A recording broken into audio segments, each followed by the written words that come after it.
kutu prostorije Marija je zamišljeno sjedila. Glave nagnute, pogleda duboka. Tiho, gotovo neprimjetno prišao joj je on, plod njezine utrobe, onaj koji je teški križ nosio i pred njezinim uplakanim očima duh svoj spuštao. Gledao ju je milo, ruke prema njoj pružio, podigao je i u nježan zagrljaj stavio. Tako su stojali njih dvoje, a iz njih se ljubav širila kako to biva kod majke i sina. Sine, kako si?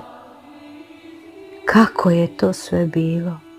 Živ si, govorila je, dok mu je dlanove cjelivala i tragove rana bolno promatrala. Jesam, majko, nasmiješio se. Tu sam, ne boj se.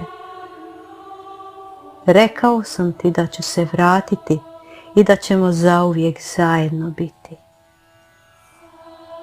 Majko, moraš shvatiti, bit ćeš majka i svoj mojoj braći i sestrama. Svi će biti tvoja djeca. Želim da te i oni imaju jer si najbolja, najblagoslovljenija i najvjernija. Ništa neću zadržati samo za sebe. I tebe ću im dati. Kroz tebe će me upoznati i zavoljeti. Njezin pogled zračio je srećom, ljubavlju, ali i zbunjenošću. Oči su ga gledale i pitale, kako?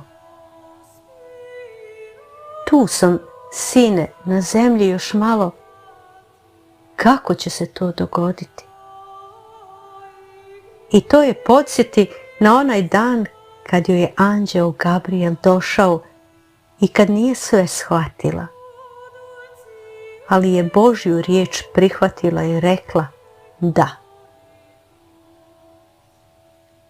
Majko, uzet ću tek sebi.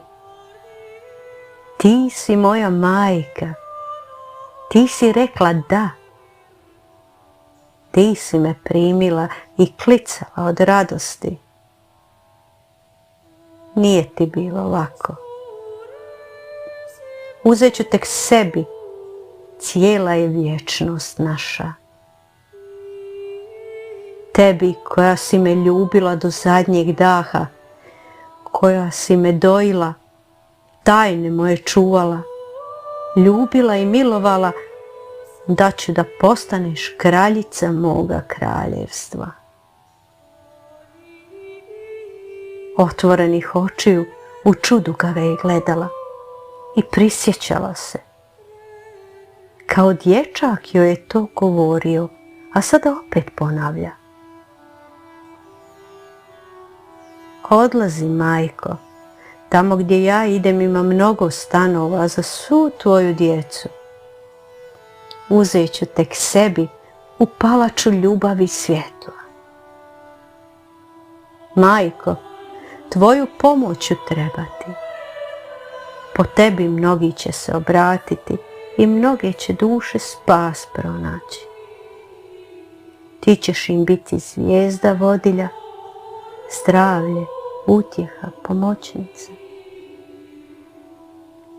I dalje će tvoje majčinsko srce sijati od radosti, ali i krvave suze plakati i bol s narodom dijeliti, na obraćenje pozivati. Samo ti imaš dovoljno ljubavi za sve to. Odlazi, majko, anđeoski korovi me čekaju. Kod oca moga ima mnogo stanova za svu tvoju djecu.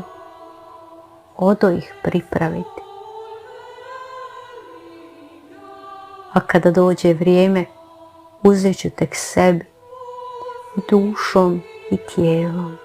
i okruniti kako dolikuje kraljici neba i zemlje.